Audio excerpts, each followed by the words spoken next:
It seems as if Arsenal have made their first official move for midfielder James Maddison. So today we will find out what exactly journalist Chris Wheatley has been saying. We shall also discuss the potential transfer of Lautaro Martinez, and is Granit Xhaka set to sign a brand new Arsenal contract? Join me as we discuss in today's episode of The Transfers FC.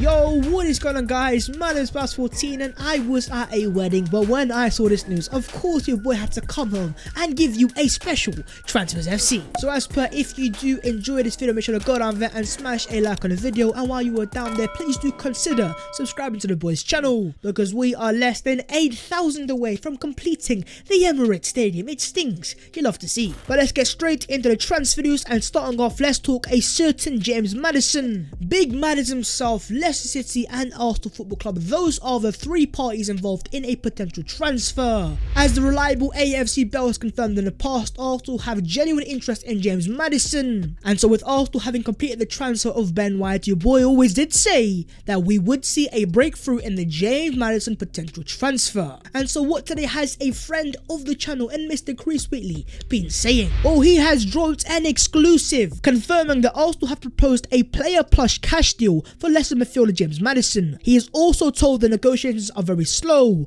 and are like a game of chess, but Chris also says the player is keen on a move to North London. Essentially, Mr. Wheatley has confirmed that Arsenal have made their first official offer to Leicester City. But it's not just that Arsenal have put money on the table, they've also put forward a certain player. Now the rumours are saying that player could be a certain Eddie Nketiah, maybe a Joe Willock, or potentially also a certain Ainsley Maitland-Niles. But so far that player itself has not been confirmed by the media. Regardless though, what has been confirmed that Arsenal have made their first official move for the player, and they're trying to negotiate with Leicester, trying to agree a deal and trying to bring the player to the Emirates Stadium. But in the same report, Chris Wheatley has also confirmed another London club have made a similar offer for Maddison, but the player would be keen on signing for Arsenal. Now in terms of London clubs, you've only got two potential ones. We're talking Chelsea and Tottenham Hotspur, aka Nando's FC. And in terms of one of those teams in Chelsea, they won't need a brand new attacking midfielder, having signed Kai Havertz last summer for massive money. And so that would leave Arsenal and Tottenham Hotspur, and Maddison said, listen, I don't want to go to a cheeky Nando's, I want to go to a gargantuan institution, and that being Arsenal Football Club. Chris Wheatley has also said a source close to the player to Maddison told Football London that the 24-year-old is at the top of the list for Arsenal in the summer transfer window. The major sticking point for Arsenal is, however, Leicester's demands of over £60 million for the midfielder. And so now that Arsenal have made their first official move for the player, it is down to Leicester City, and let's see how they respond. And depending on how much cash Arsenal have put on the table,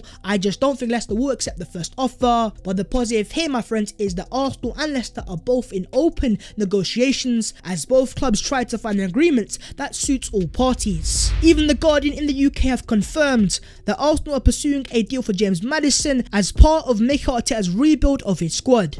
Arteta is a big admirer of Maddison, who is interested in a move to Arsenal. Now in terms of The Guardian, they are normally a very reliable source in the UK. They are normally pretty bang on. The Guardian also claimed that Maddison's openness to join Arsenal has come as a slight surprise, given that Arsenal are not even in Europe after finishing 8th. Leicester will demand a fee in excess of £60 million.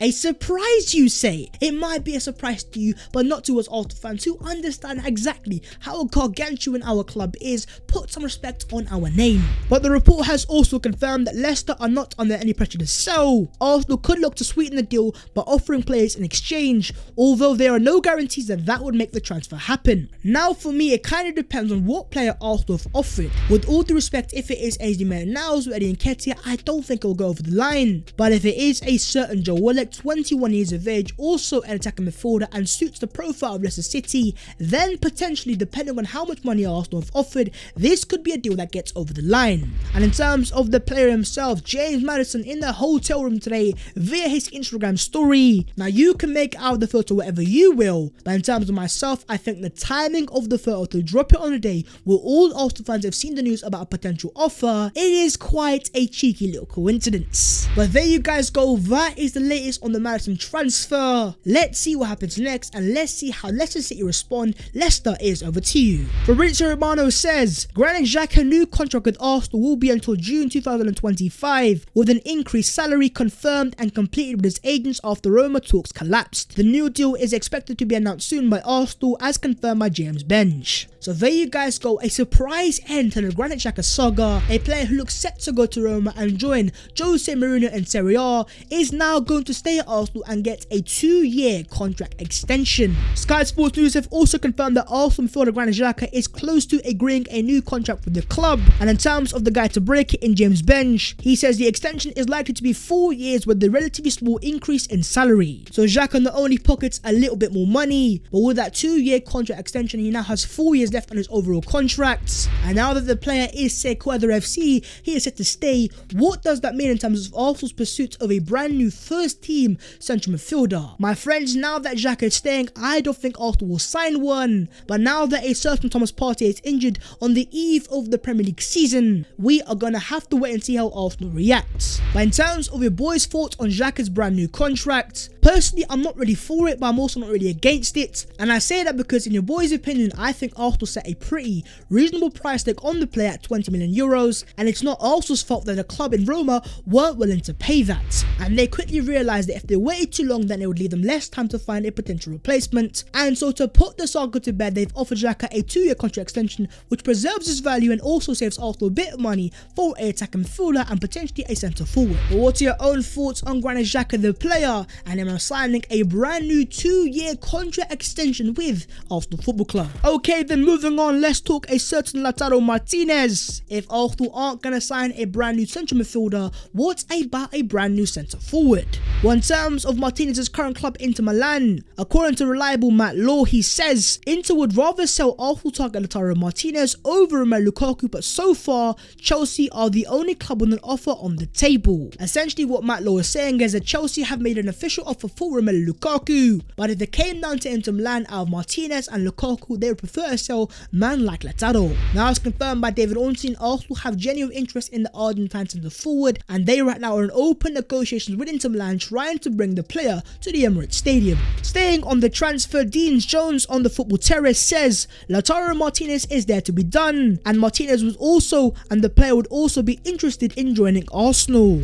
But when it comes to Arsenal and the Premier League, Arsenal have the facilities to double or maybe even treble the player's salary, and when you have that sort of cashola, money talks, and in this case money is talking the loudest possible way. Dean Jones also says Lautaro Martinez is valued at £65 million. The player wants to come to the Premier League and sees Arsenal as a club where he can grow. Arsenal are in pole position for him at the moment because they basically have a free run at him. And also a question must be asked, at £65 million, is Lautaro Martinez worth that sort of money? But let me ask you guys a cheeky little question. Let's just say hypothetically Arsenal can pull off a madness and sign both Martinez and Maddison. Where would that leave your personal expectations of the club in terms of finishes and our top 4 hopes going into the brand new Premier League season? The Telegraph in the UK claimed that Newcastle United are ready to pay £22 million asking price for Joe Willock. If Arsenal want to sign players like Martinez and Maddison, they might have to sell a few players, and one could be a certain Joseph Willock. But in terms of the price tag of £22 million,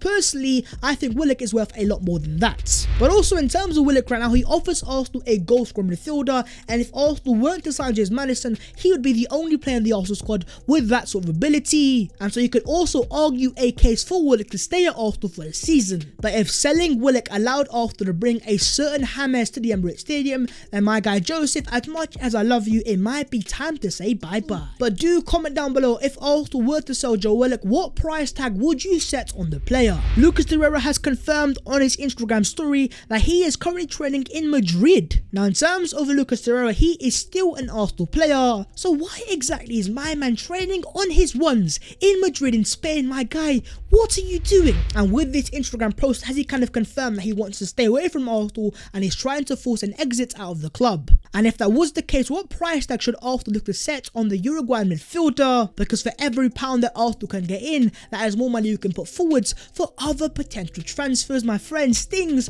are all starting to heat up. Okay, then moving on to the other Arsenal news today. First things first, our star boy, our Brazilian star boy, Pele's godson, aka Gabriel Martinez, Martinelli today has done some bits in the Olympics, as Gabriel Martinelli was on target in the penalty shot for Brazil as they beat Mexico to set up a meeting with Spain in the Olympic final. The Arsenal forward is now guaranteed at least a silver medal. That is great to hear, man like Gabby, but we don't do silver here. We're not Tottenham Hotspur. We want the gold medal, and the gold medal only. But talking about centre forwards FC, if we were to sign a Martinez or a Tammy Abraham, where would that leave the future of Gabriel Martinelli? Of course, every single Arsenal fan knows about the potential of the Brazilian star boy, and so do comment down below, where do you see as Martinelli's best position? Is it a centre forward or potentially as a left winger? But on to some negative news now. Chris Wheatley has confirmed that Thomas Partey is likely to miss Arsenal's opening games of the Premier League season after suffering an ankle injury. Even Thomas Partey's agent and Samuel Ziga has confirmed he'll surely be back stronger and comeback starts from now. In terms of how long Thomas Partey would be out for, potentially we're talking up to 4 weeks, as Chris Wheatley has confirmed that Partey is expected to miss Arsenal's opening games of the season against Brentford and Chelsea, although there's optimism that he could return sooner than expected if his recovery goes to plan. Now, what could massively help Arsenal in this case is the fact that we would have an international break after the first few weeks of the season, and so hopefully after that international break, Arsenal have their Ghanaian excellence back in the bag and back ready and fit and firing to play back in the Arsenal central midfield. But with the injury, where does that leave Arsenal in the pursuit for a brand new central midfielder? Are Arsenal going to go back into the market to buy one with Xhaka staying, or are they going to trust in a certain 21-year-old Albert Sambi Lokonga? But that is the video around there. If you have enjoyed, make sure to go down there and smash a like on the video, and while you're down there, please subscribe to the channel if you are new. If you want to follow your boy on them social medias, then the links will be down below in the description. But that was the latest episode of the Transfers FC, and now we are talking a certain Big Maddis. Will he be an Arsenal player? We are going to have to wait and see, but until then, I will see you guys soon in a bit.